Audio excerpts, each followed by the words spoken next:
इस कार्यक्रम के पुण्यार्चक हैं श्री राजेंद्र प्रसाद जी जैन, श्रीमती ममता जी जैन, श्री प्रशांत जी जैन, श्रीमती दिव्या जैन, पारस जैन, श्री भरत जैन, श्रीमती सौम्या जैन एवं समस्त परिवार, मुंबई।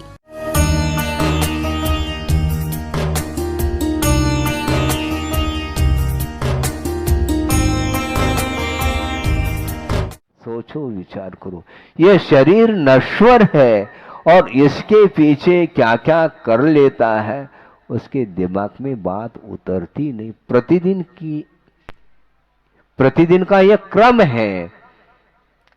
आप नहा लो, धो लो, अनेक प्रकार के सुगंधित वस्तुओं का इस्तेमाल करने के उपरांत भी वह शरीर पसीने से तर हो जाता है, तो वह शरीर बदबू मारता है। शरीर से सुगंधी नहीं फूटती। तुम इतर लगा हो, कुछ भी लगा हो, इतर तितर बितर हो जाएगा उस पसीने के कारण। इसके उपरांत भी प्रतिदिन वही कार्य जारी है उसका। इसी को बोलते हैं पर वस्तु के प्रति जो लगाव है। पर वस्तु का स्वरूप उसको ज्ञात नहीं है। संसार का स्वरूप क्या है, शरीर का स्वरूप क्या है, आत्मा का क्या स्वरूप स्वभाव है, इसके विषय में जब तक आप सर्वांगीण अध्ययन नहीं करेंगे, और मात्र अध्ययन ही नहीं करना, अध्ययन करके वो शरीर से अपने आत्म तत्व को पृथक करने के लिए साधना नहीं करेंगे, तब तक आप पर वस्तु को भूल नहीं पाएंगे। इसलिए आप जहाँ रहते हैं वहाँ पर रहें, इसमें बाधा नहीं है। क्योंकि मेरे कहने से थोड़ी रह रहे हैं आप, है? मेरे कहने से न रह रहे हैं, न मेरे कहने से कहीं बाहर जा रहे हैं। अपनी इच्छा के अनुकूल ही संसारी प्राणी चेष्टाएं करता है। आप रहो, कोई बाधा नहीं, किंतु प्रभु से दूर न रहो, ये इस उपदेश का आशय है। क्योंकि प्रभु को, गुरु को भूलने वाला व्यक्ति कभी भी आत्म तत्व के निकट नहीं पहुंच सकता।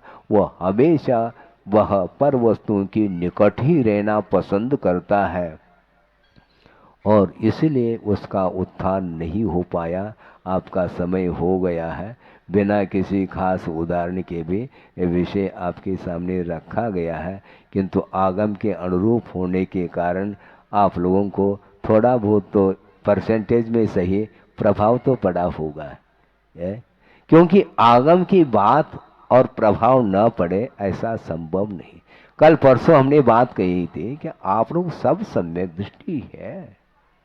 हाँ, मैं ठोक के कहता हूं आप सब सम्यक दृष्टि है, क्योंकि सच्चे देव गुरु शास्त्र की उपासना को छोड़ करके अन्यत्र जाने का आपका मन नहीं होता। इसी को बोलते हैं आस्था, इसी को रुचि बोलते हैं, इसी को सम्यक दर्शन अथवा श्रद्धान बोलते हैं। इसलिए सच्चे देव गुरु शास्त्र के प्रति अटूट श्रद्धान रखते हुए अपनी क्षमता के अनुरूप इस धरती से ऊपर उठने का प्रयास करो। एक खजुराहो है, यहाँ फ्लाइट चलती बताते, हाँ, फ्लाइट में बैठ करके ऊपर नहीं उठना, ये ध्यान रखो। हाँ, और जो फ्लाइट से नहीं जाता वो उठ ही नहीं पाएगा। फिर धरती से उठने का अर्थ इस शरीर से ऊपर उठने की बात कही जा रही है। इसलिए अपने लिए हमेशा ये सोचना चाहिए, मैं कब से आ रहा हूँ, कब तक इस संसार में रहूँगा, मेरा क्या कार्य है, मुझे कहाँ जाना है, कहाँ से आ गया। ये सारा विषय चिंतन का विषय जब तक नहीं बनता है, तब तक वह अपने जो मोहजन्य परिणाम है उनको दूर नहीं कर पाता। इसलिए सबसे कठिन यदि कोई कार्य है तो मोह को परास्त करने की बात है। हम सबको परास्त कर सकते हैं, दुनिया को परास्त कर सकते हैं, किंतु मोह को परास्त करना खेल नहीं है। इसलिए प्रभु दीक्षित हो करके एकांत में जा करके वो ध्यानस्थ होते हैं, और उनके लिए भी एक नहीं, दो नहीं, हजार साल तक साधना करने की आवश्यकता पड़ी, तब कहीं जा करके उन्हें केवल ज्ञान हुआ और उसके माध्यम से विश्व का कल्याण उन्होंने किया। बल्कि उन्होंने ये कहा, मैंने कल्याण नहीं किया, मैं तुम्हारे कल्याण में एकमात्र बहिरंग निमित्त हूँ। मैंने कल्याण किया तुम्हारा, हाथ पैर जोड़ो अच्छे ढंग से, ऐसा नहीं, ऐसा है ही नहीं। क्योंकि उनके निमित्त से उपादान जागृत होता है, ऐसा उनका कहना है। उनके रेंज में पहुंचो, जैसे रेवती रेंज है, हाँ, भगवान के रेंज में पहुंचते ही वह अलग ही आभा मंडल है, वह बाहर जाना नहीं चाहेगा। इतनी दिव्यता, इतना आकर्षण कहां से आया? जब घर में थे उस समय आकर्षण नहीं था, था क्या?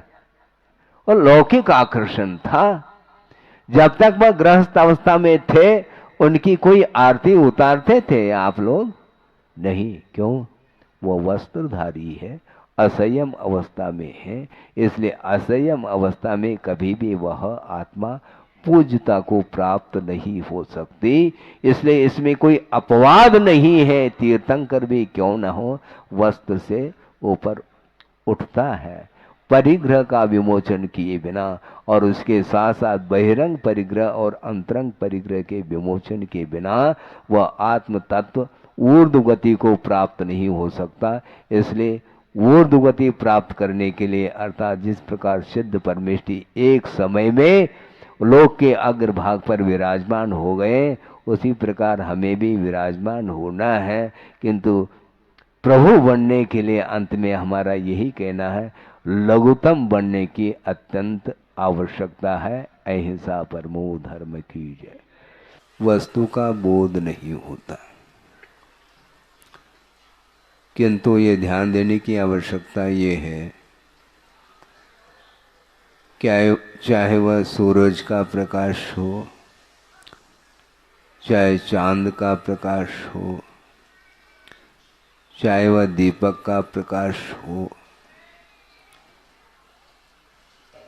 चाहे वह बिजली का प्रकाश हो, प्रकाश के बिना, रोशनी के बिना पदार्थ का बोध अंधेरे में नहीं हो सकता।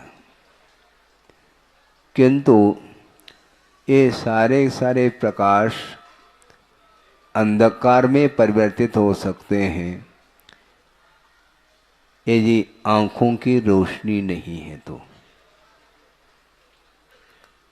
मूल आंखों की जो रोशनी है वह कारण के रूप में है, किंतु अन्य जो प्रकाश हैं वो एकमात्र सहयोग प्रदान करने वाले पदार्थ हैं।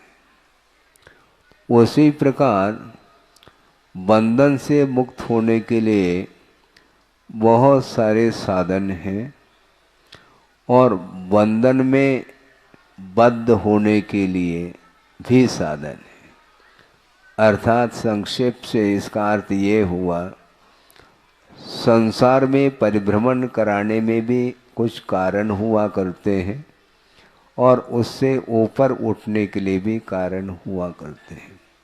सीधा सा अर्थ है कि आश्रव और बंध ये किन परिणामों से होता है।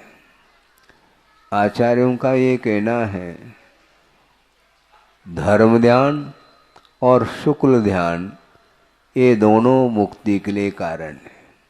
परे मोक्ष हेतु, इस प्रकार एक सूत्र उमा स्वामी महाराज ने तत्पर सूत्र में दिया है। आगे के दो ध्यान, यानी ध्यान के 4 भेद हैं, आर्त ध्यान, रौद्र ध्यान, धर्म ध्यान और शुक्ल ध्यान। इनमें से 2 जो आगे के ध्यान हैं, धर्म ध्यान और शुक्ल ध्यान, ये मोक्ष हेतु ऐसा कहा। इससे फलितार्थ यह निकलता है, अपरे संसारस्य हेतु। आर्त ध्यान, रौद्र ध्यान ये संसार के लिए कारण है, ये अपने आप ही सिद्ध होता है। क्योंकि ये दोनों अपोजिट हैं। जिसको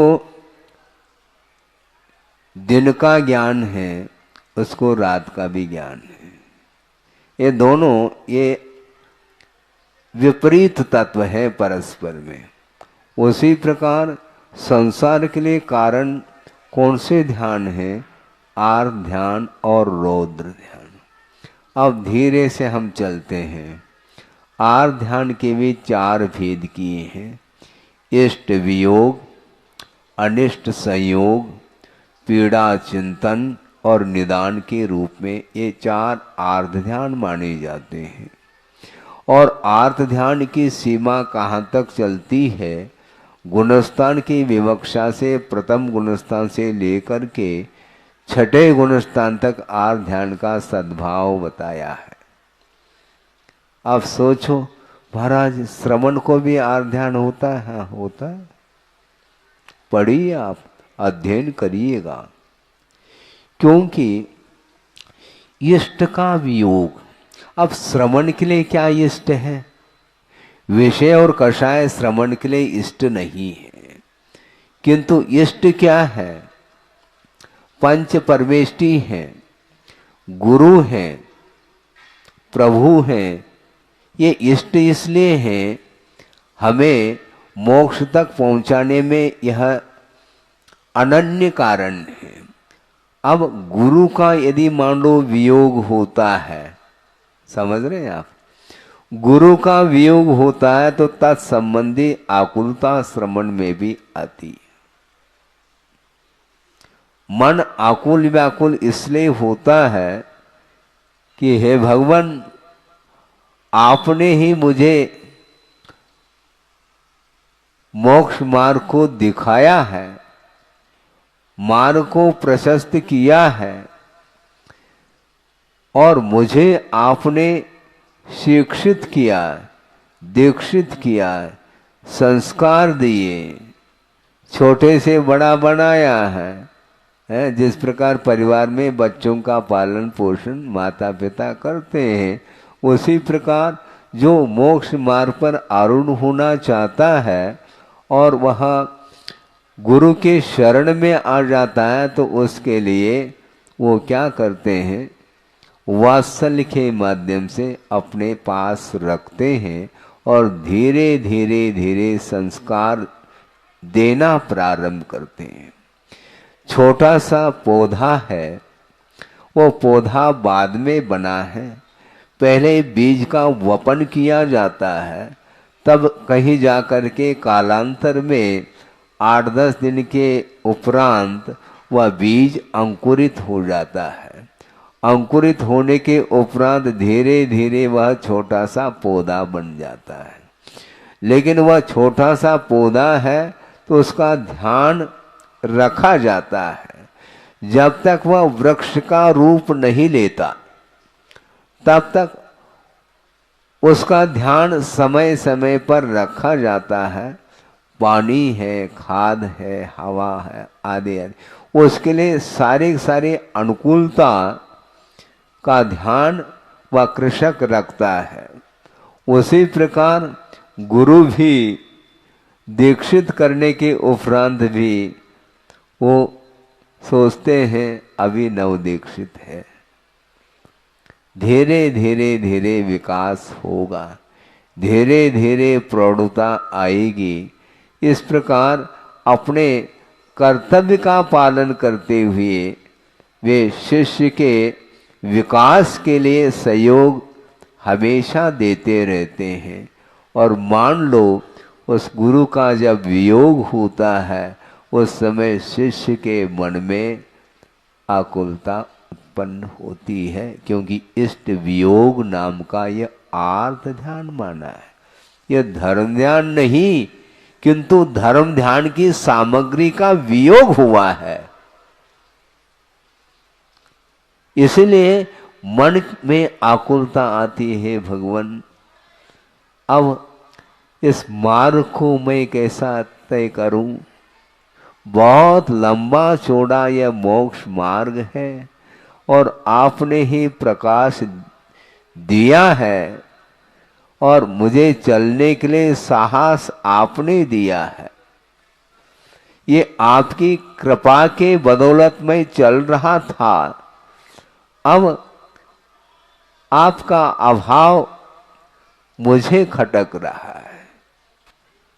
किंतु आचार्य कहते हैं यह संयोग और वियोग लगा हुआ है, इसलिए धर्म ध्यान करने के लिए वस्तु तत्व का बोध तुम्हें कराया है। इसलिए समय समय पर वस्तु तत्व के स्वरूप की ओर तुम्हारी दृष्टि जाएगी तो निश्चित रूप से वह वियोगजन्य जो दुख है उससे तुम ऊपर उठ सकते हो, क्योंकि इसमें अपवाद कहीं भी नहीं है। क्योंकि जातस्य मरणम ध्रुवम कहा, जिसका मरण होता है उसका निश्चित रूप से जन्म होता है, और जिसका जन्म होता है उसका निश्चित रूप से मरण होता है। इसलिए जन्म और मरण की परंपरा से ऊपर उठने के लिए ही आचार्यों ने मोक्ष मार्ग प्रशस्त किया है, और मोक्ष मार्ग पर निराबाध रूप से तुम्हें चलना है। ज़्यादा चिंता करने की कोई आवश्यकता इसलिए नहीं है क्योंकि मार्ग का बोध होने के उपरांत अब प्रकाश की कोई आवश्यकता नहीं पड़ती। दिन में आप टॉर्च का प्रयोग करते हैं? दिन में टॉर्च का प्रयोग करते हैं क्या? नहीं करते हैं, क्योंकि सनलाइट है। रात में टॉर्च की आवश्यकता पड़ती है। उसी प्रकार तुम्हारे सामने आगम है, और आगम के अनुरूप जब मार्ग पर तुम चल रहे हो, अब साहस खोने की कोई आवश्यकता नहीं, साहस बांधना चाहिए, क्योंकि यह स्वरूप है वस्तु का। वस्तु का स्वरूप क्या है? हमेशा परिवर्तन करना यह वस्तु का यह स्वरूप है। इस स्वरूप से ऊपर उठने के लिए यह सारी साधना है। केवली भगवान के पास अनंत शक्ति है। अनंत शक्ति के धारक होने के उपरांत भी उनका जीवन संसार दशा में आयु कर्म के आश्रित जीवन उनका चल रहा है। आपके सामने हम आगम की बात रखना चाहते हैं। आपका मन लग भी सकता है, नहीं भी लग सकता है, क्योंकि आपका मन हमेशा मनोरंजन में लगता है जल्दी से जल्दी। किंतु सिद्धांत की बात आपको थोड़ा सा जटिल लगता है। भले ही जटिल लगे, किंतु समझने का पुरुषार्थ आप करेंगे। तो मैं क्या कह रहा था? मैं ये कह रहा था कि केवली भगवान के पास अनंत शक्ति है, और मान लो 8 साल अंतर्मूर्त के उपरांत जिन्होंने रत्नत्रय को अंगीकार किया है और रत्नत्रय का पालन करते हुए उन्हें एकमात्र अंतर मुहूर्त व्यतीत हुआ है, और उस साधना के माध्यम से केवल ज्ञान को प्रकट कर लिया। और उनकी आयु कितनी है? एक पूर्व कोटि की आयु है। इतनी दीर्घ आयु तक उन्हें जीवन व्यतीत करना है, और केवली भगवान वो हुए हैं, केवली बन चुके हैं, केवल ज्ञान को प्राप्त कर लिया है, और केवल ज्ञान प्राप्त होने के फलस्वरूप अनंत चतुष्टय का लाभ उन्हें हुआ है।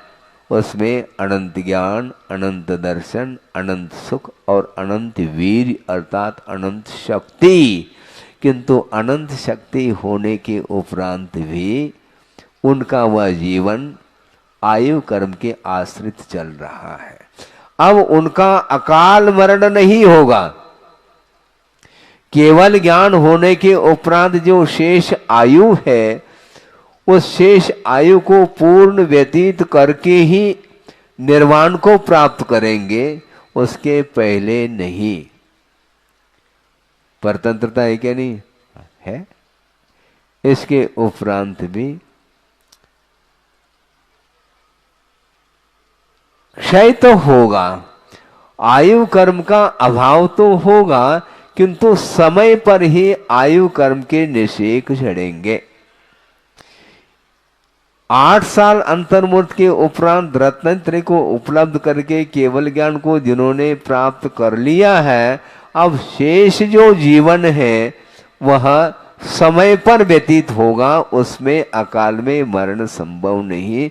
इसलिए पूर्ण काल व्यतीत करके ही उनको निर्वाण का लाभ होगा, तब तक उसी पर्याय में वो रहेंगे। क्यों? यह वस्तु का स्वरूप है, ऐसा कहा। वस्तु के स्वरूप को हम परिवर्तित नहीं कर सकते हैं।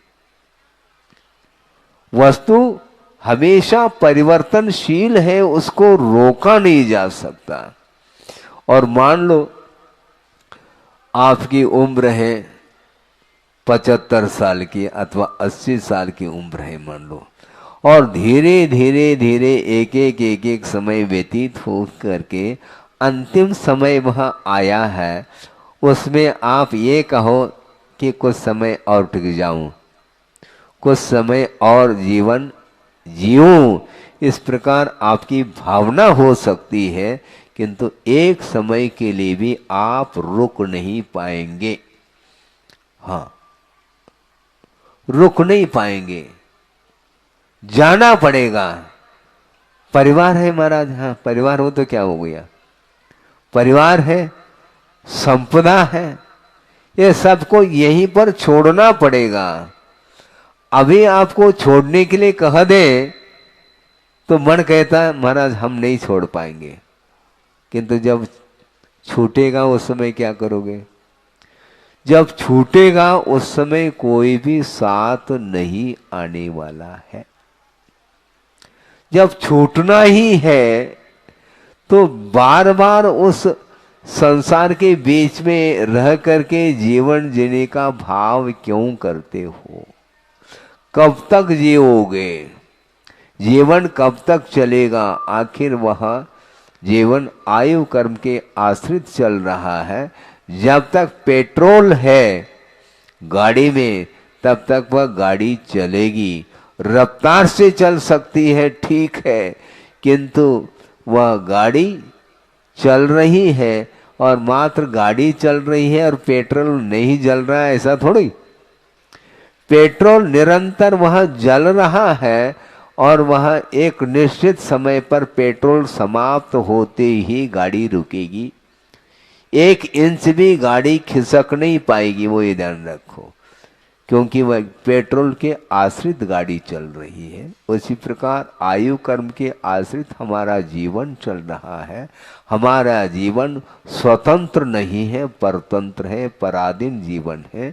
इसलिए पराधीन जीवन ये कभी भी ऑफ हो सकता है, बिजली कभी भी गोल हो सकती है, होगी क्या? नहीं। उसी प्रकार कभी भी प्राणों का विसर्जन हो सकता है। विसर्जन होने के पहले जब तक जीवन है तब तक उस जीवन का सदुपयोग करने के लिए आचार्यों का ये कहना है। इसलिए कर्म बंध से बचने के लिए धर्म ध्यान और शुक्ल ध्यान का आश्रय लेने के लिए कहा है। और संसार में ही आप परिभ्रमण करना चाहते हो, संसार में ही आनंद का अनुभव करना चाहते हो, तो आर्ध ध्यान रौद्र ध्यान निरंतर वह संसारी प्राणी कर रहा है। उसके माध्यम से ही संसार में उसका परिभ्रमण निरंतर चल रहा है। और परिभ्रमण और यात्रा में बड़ा अंतर है, हमने कई बार कहा है। यात्रा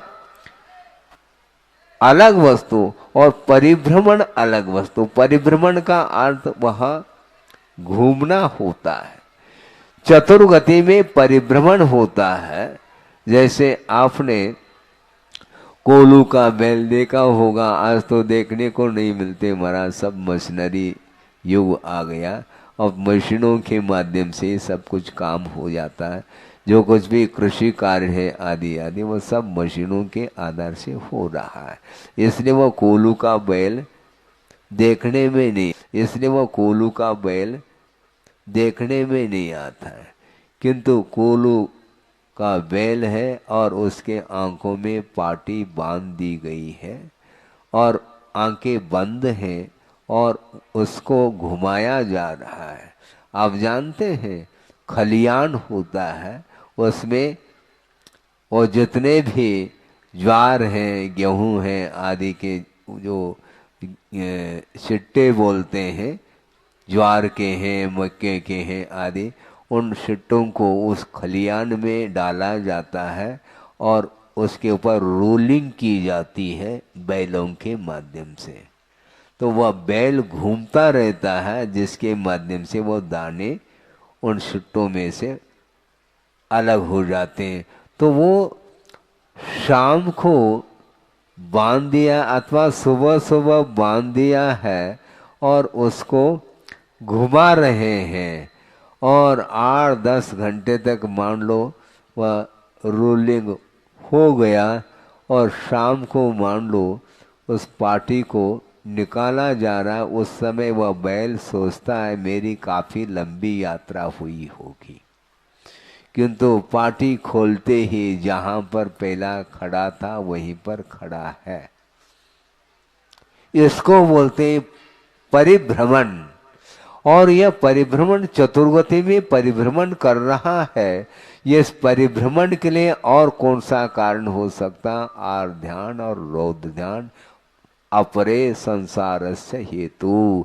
आर ध्यान रौद्र ध्यान के माध्यम से संसार का विकास होता है, इसलिए आर ध्यान रौद्र ध्यान से ऊपर उठने का प्रयत्न करना चाहिए। तो इष्ट वियोग श्रवण के लिए भी आकुल व्याकुल परिणाम उनके हो रहे हैं, किंतु उसका वह आर ध्यान एक अंतर मुहूर्त के लिए होता है। उसके उपरांत उस आर ध्यान की भूमिका से वो ऊपर उठ जाते हैं। किंतु ये गृहस्थ मान लो परिवार में है और उसमें किसी की गमी हो गई तो कितने दिन तक वह आकुल व्याकुल रहता है?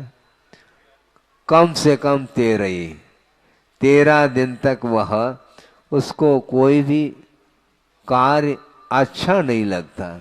दुकान मकान को बंद करके यहाँ तक कि उसको भोजन भी नहीं रुच रहा है। और उनके जो रिलेशन हैं, वो रिश्तेदारी जिसको बोलते हैं, वो आ करके उसको संबोधित कर रहे हैं और साहस बांध रहे। ये संसार की रीत है, इसको ज़्यादा आपको संक्लेश नहीं करना चाहिए आदि आदि।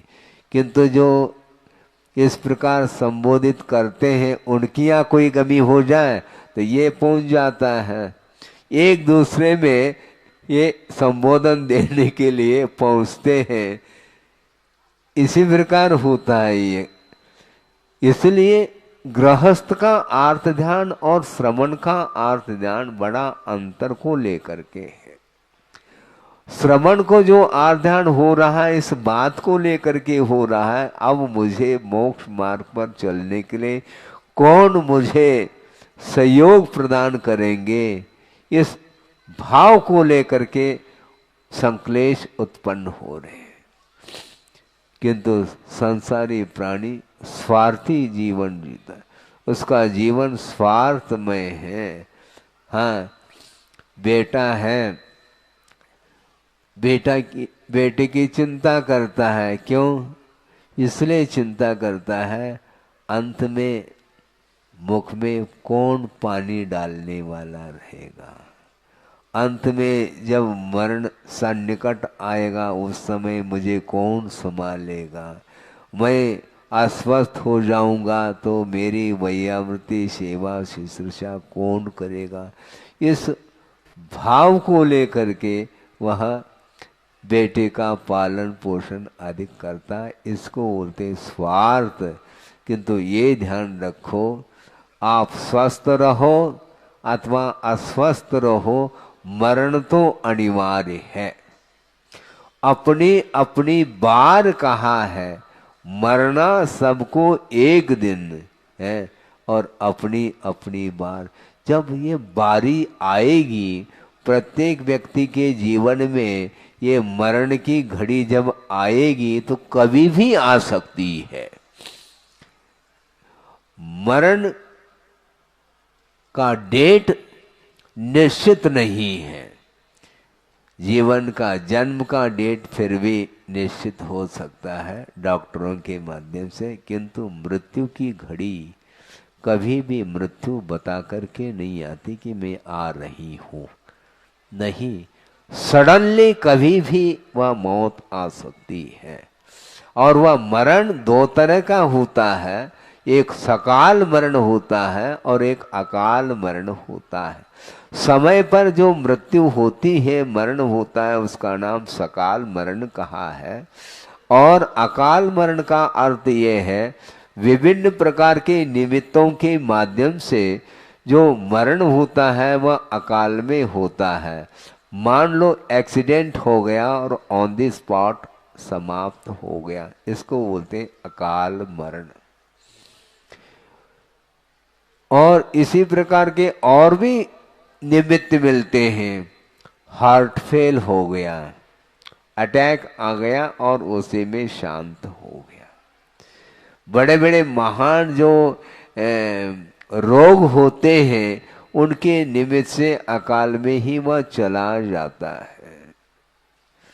जलमग्न होकर के भी, डूब करके भी वह मरण को प्राप्त होता है। अग्नि के द्वारा झुलस करके भी वह उसका प्राणांत हो जाता है। तो कई प्रकार के ये अकाल मरण के लिए निमित्त बताए हैं। इसी प्रकार विष भक्षण करके भी अकाल मरण होता है। तो अकाल मरण से बचने के लिए आचार्यों ने कहा है, मरण से बच नहीं पाएंगे ये ध्यान रखो, किंतु अकाल मरण से बचाया जा सकता और बचाना चाहिए। कई लोगों की ये धारणा हो सकती है, होती है कि महाराज ये अकाल मरण कोई वस्तु नहीं है, क्योंकि उसकी उतनी ही आयु थी। इस प्रकार की धारणा लोगों की रहती। ये धारणा आगम से विपरीत है। अकाल मरण के लिए एक महत्वपूर्ण और कारण बताया,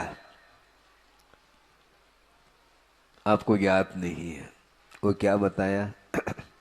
अनीति। सुन रहे हैं आप लोग सब? यू आर बिजनेसमैन, आप सब लोग व्यापारी हो। सुनो, अनीति के आलंबन से अनंत बार संसारी प्राणी ने अकाल मौत मरा है। महाराज ये कैसा? सुनो, जो आजीविका कर रहा है एक व्यक्ति है, किंतु वह प्रतिदिन कमाता है और प्रतिदिन खाता है। उसके खाते में ज्यादा नहीं है पैसा। आज कमाया, आज खा लिया, कल का कल। इस प्रकार जो जीवन यापन कर रहा है, उसके घर में कभी छापा पड़ सकता है? पड़ता है ही नहीं। उसके पास एक टका नहीं। आज जो कमाया था आज समाप्त हो गया, कल का कल। किंतु छापा किसके यहां पड़ता है? जिसका नाम गिनीज बुक में आया है, उसी के यहां जाएंगे। हाँ, पेपर न्यूज, वो फेमस व्यक्ति, अच्छा अरबपति पार्टी, खरबपति पार्टी, हाँ, तो वहां पर वो सोचता है कि अब इनके यहाँ जाना अच्छा है। और वहां जा करके सीधा दिखाओ। क्या? कुछ नहीं दिखाना तुम्हें, चाबी भर दे दो मुझे, मैं सब कुछ कर लूंगा। मुश्किल। अब चाबी देने के लिए तैयार नहीं होता। बार बार कहते जल्दी करो, नहीं करता है। नहीं करता तो फिर क्या दिखाता है? हैं? पिस्टल है, पिस्टल बोलते, बंदूक। और वह दिखाता है, और बस दिखाते ही अब प्राण सबको प्यारे। नहीं दोगे तो देख लो, तुम बच नहीं पाओगे। और सब कुछ ले लिया उसने, लूट लिया है। अरबों खरबों रुपए जमीन सारा का सारा वो लूट लिया, सोना चांदी वो ये सब। और लास्ट में स्वयं अपनी रक्षा के लिए उसका घात और करके चला जाता है। ये किसका परिणाम है? ये अकाल मरण क्यों हुआ? अनीति के साथ वित्त का अर्जन किया था, इसलिए वह प्राण ले लिया उसने। उस अनीति ने ही प्राण लिया है। सोचो समझो, इस प्रकार संसारी प्राणी जीवन जी रहा है, इसलिए उसका जीवन का अंत नहीं हो, संसार का अंत नहीं हो सकता। और वह रौद्र ध्यान के साथ सुनिए, और अकाल मरण उसका हुआ, संक्लेश परिणाम के साथ अकाल मरण हुआ, और रौद्र ध्यान के फलस्वरूप वह नरक चला गया है। यहाँ पर भी कमाया हुआ जो धन था उसका उपभोग भी नहीं कर पाया, और न किसी को दे पाया, न स्वयं उसका उपभोग कर पाया। परिवार के काम में भी वह संपदा नहीं आई, न स्वयं के काम में आई, किंतु थर्ड पर्सन वो आ करके ले लिया, लूट करके चला गया, और उसका घात भी करके वह चला गया। इसको बोलते अनीति का आश्रय लेने से अकाल मरण होता है। इसको ध्यान में रखना चाहिए। इस प्रसंग को कुंद कुंद स्वामी ने, मुझे जहाँ तक स्मरण है, अष्टपौड़ में ये विषय आया है। हाँ हाँ, ये अर्थ पुरुषार्थ नहीं माना जाता। ये किन प्रकार से वित्त का उपार्जन उसने किया है, इसलिए उसका नतीजा, उसका परिणाम यह निकला है। इसलिए आर ध्यान से, रौद्र ध्यान से बचो। अत्यासक्ति के कारण इस प्रकार दुर्गति का पात्र बनना पड़ता है।